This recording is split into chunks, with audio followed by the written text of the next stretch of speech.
Hello guys and welcome to the next episode of the Lake Victoria series. So this time we're going to finish all of the harbor area and are also going to cover some of the areas which are right next to the shores of the lake. As you might have noticed, I am slowly making my way from the shores of the lake further inland when building this project. As you might have noticed in the cinematics, that most of the city is already done. Well, for me it is never done, but as you can see in the cinematics, like all of the city which is right next to the harbor area, and there are some more hills which are also part of the city, and some of the backcountry, it's everything is already been done, but well, still a project is never finished for me, I think, but there's always so much more to do. But yeah, this is also always going to take a little longer, so this is probably going to take a lot of more episodes before this project is done. And I've also already have another project going on, which I have started before this one here was finished, but which does not mean that I'm not going to finish this one, because this is like Lake Victoria is like my main project at the moment, and I have got a second, little bit smaller project going on, which I'm going to show you in the future, but not yet. And yeah, first I want to be done with all the Lake Victoria stuff that I have still on my computer. In this episode I'm also going to show you in the cinematic some areas which lay directly next to the shores of the lake. Unfortunately, the recording footage of these areas is gone, so yeah, I cannot show you the building footage of these areas, but you'll see them in the cinematics, and it's a residential area right next to the lake with some fishing spots, and yeah, you'll see. So what we're also going to do in this episode is a small lakeside hotel and a restaurant, which are at the other side of town, so not in this industrial complex thing that we're building right now. So yes, what is always a little bit difficult is because sometimes I really I don't really know what to comment on the things that I'm building. So because, well, you can see everything I'm doing, and I'm thinking of something to tell you which might help you in your own projects. Yes, what I've already said multiple times, I think, and which is the way that I'm doing these projects, is that I am mostly using Google Earth images and trying to recreate real places. Like I'm not rebuilding a city like one to one, but I'm just taking bits and parts of different real places and then trying to mix them up in this game. And because it's just so hard to get things right, to make a fictional place look like a real place. This is something which is, at least for me, it is really hard to get it right. So that's the main reason why I am just most of the time rebuilding places and then mixing them up to create something new. So all of this stuff that I'm building here is not existing in real life. So I'm just making up a city. So none of this exists in the real world, but well, some parts do share a similar layout to the places that I've put into this game, and this is the main reason why I am using Google Images. And especially if you're trying to rebuild a place that you've never actually been to in real life, like I am doing right now here. So on the other series, like on the Namib Desert series that I've done in the beginning, it was a little bit easier for me, especially for the landscape parts and the farms and stuff, because I've actually been there.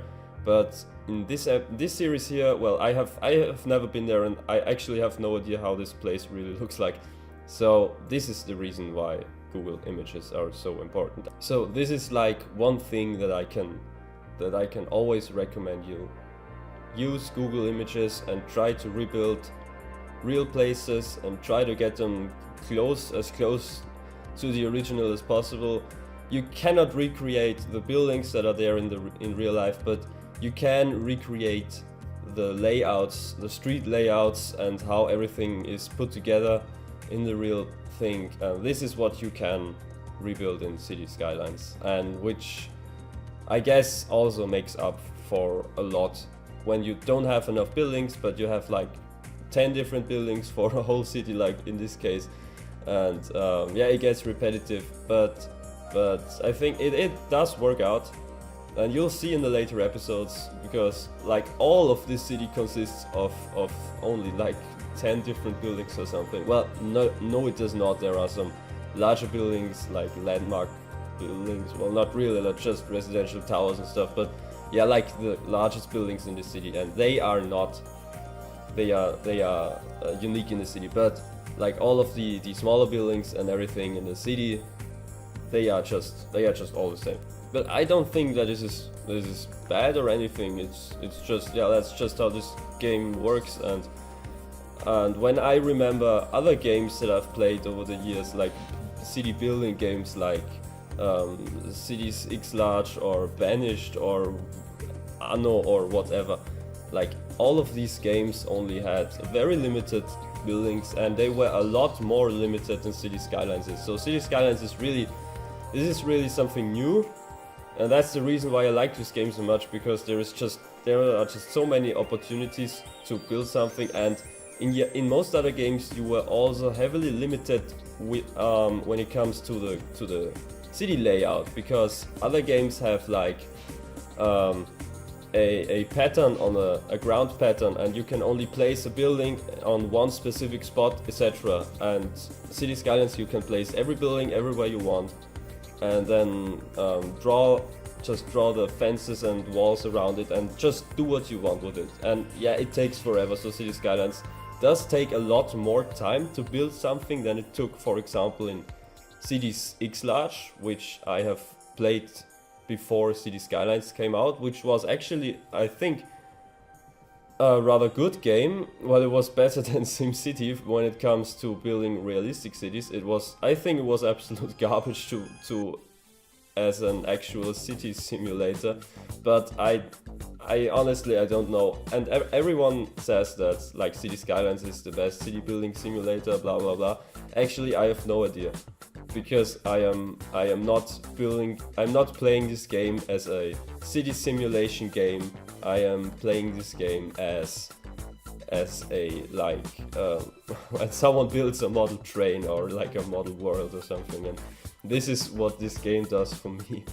So it's just kind of like Minecraft or something. I'm just building things, and I don't care about the simulation, if that city that I'm building here actually works or anything. I don't care. I just want to make a nice place. And what I think is so cool about City Skylines is that when it comes to countries and themes, etc., you're not limited to anything. Like in other games you could only build like a North American city and barely even think about building a European city, and it was really hard, but it would never have been possible to build like something that I'm doing right now, like an African city or an Asian city or whatever. This would be impossible in like any other city building game that I know, at least.